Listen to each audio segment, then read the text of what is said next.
ఈరోజు హంద్రీనీవా ఆయకట్టు కోసం మహాధర్నా అంటే ఇంతమంది జనం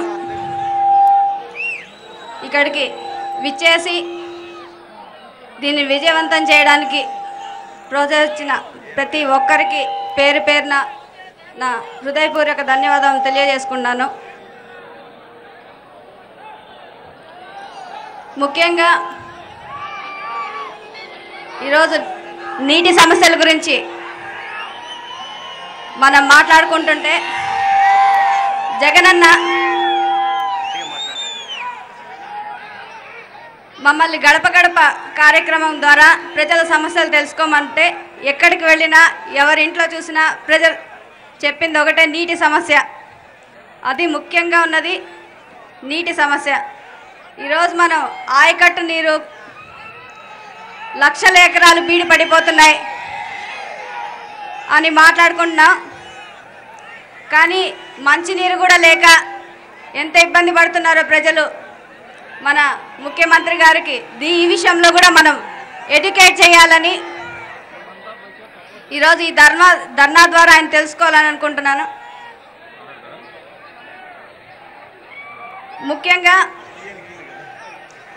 నీటి సమస్య, మంచినీటి సమస్యకు వచ్చేసరికి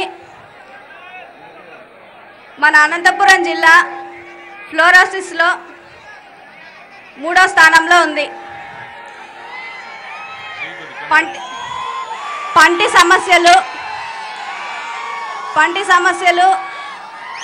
50 ఏళ్ల లోపలే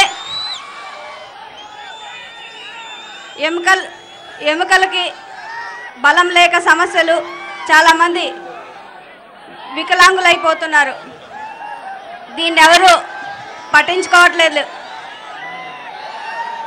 ఇంకా మంచినీటి కోసం కుళాయిల దగ్గర గొడవలు ఇంకా జరుగుతూనే ఉన్నాయి. చాలామంది చెప్తున్నారు,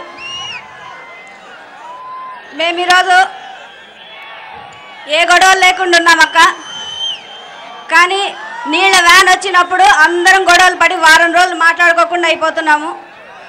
దయచేసి ఆ సమస్య ఒకటి తీర్చండి.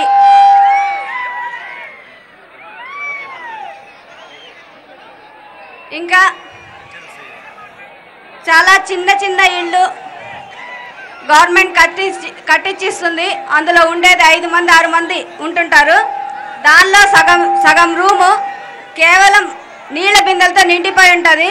ఇంకా ప్రజలు ఎక్కడ పడుకోవాలి, ఎక్కడ ఉండాలి, ఇవన్నీ దయచేసి ఈ ముఖ్యమంత్రి గారు ఆలోచించాలి.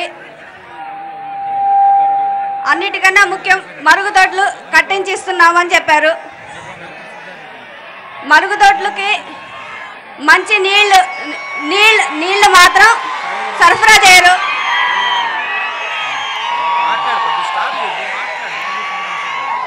ఆ నీళ్ళు లేకుండా, ఫ్లష్ ట్యాంక్లో నీళ్ళు లేకుండా మరుగుదొడ్లు దేనికి ఉపయోగపడతాయి? వాళ్ళంతా ఏమన్నా పాత సామాన్లు వేసుకోవడానికి వాడుతున్నారు వాళ్ళు కట్టించిన మరుగుదొడ్లు. దయచేసి నీటి సమస్యని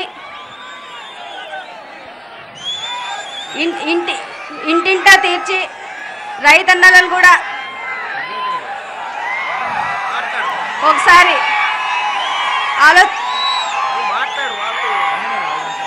రైతన్నల గురించి కూడా ఒకసారి ఆలోచించమని. అన్నిటికన్నా ముఖ్యంగా అనంతపురం జిల్లాలో ఎన్నో సీట్లు గెలుచుకున్నారు. కానీ అనంతపురం జిల్లాకు మాత్రం మట్టి కొట్టి నీళ్ళు ఎత్తుకుపోతున్నారు. దయచేసి ప్రజలందరూ దీన్ని నిరసనని ఈ ధర్నా రూపంగా వ్యక్తపరిచి ముఖ్యమంత్రి దృష్టికి తీసుకెళ్లాలని కోరుతున్నాను.